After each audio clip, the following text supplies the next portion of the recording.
bonjour. Alors là juste je vais vous montrer un petit quelque chose qui va manquer longtemps avant que je trouve le truc, et je sais que ça va faire plaisir à pas mal de personnes.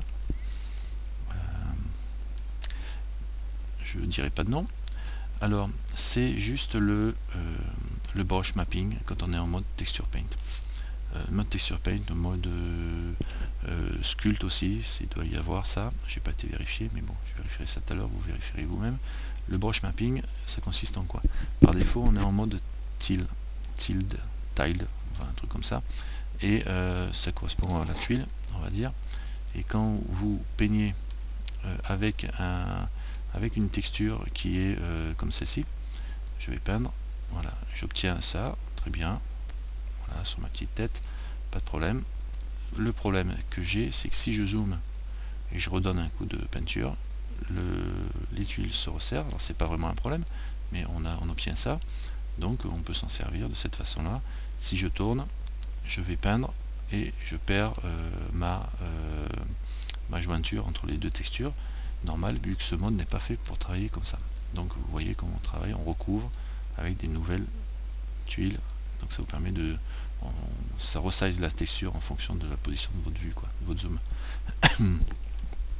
Un autre mode qui est un petit peu plus loin ici, le mode view plane, qui va vous permettre de peindre directement sur le plan, mais en étalant et en étalant la texture dont vous servez. Voilà.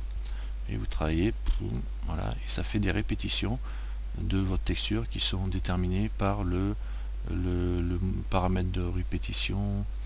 C'est pas le jitter qui lui envoie le spacing. Voilà. Si vous mettez, si je mets c'est 100% de la taille, je vais changer de couleur, je vais mettre en rouge. Voilà, ça c'est en pourcentage de la taille de votre pinceau. Si je mets 100%, il va se décaler de 100% quand je fais un seul trait. Tac tac tac tac tac. Vous voyez, j'ai une unité de séparation. Si je le mets à 200%, elles vont se coller bout à bout, on va dire. Tac tac tac. Très bien pour faire des effets, d'accord. Là je lâche pas mon pinceau. Voilà, ça c'est le mode de peinture. En fait, quand vous passez un coup de rouleau, quoi. Autre chose, un mode qui lui est très important, surtout quand on travaille avec des textures qui se répètent et qui sont seamless, c'est le mode 3D. Voilà, le mode qui manque à ceux qui ne sont pas allés voir ce paramètre là. Alors le mode 3D, c'est ça, vous peignez, alors vous avez une taille qui est prédéfinie par le paramètre ici, size x, y, z. Là je suis à 2, je vais descendre à 1. On peut mettre à 0,5, alors j'ai tapé le clavier direct. Alors x, y, je vais mettre à 1. Je pense que z, il n'y a pas besoin de le changer. Enfin si, ça fait faire une rotation. Vous voyez, là je suis penché. Là, j'aurais pu ouvrir un peu mon pinceau.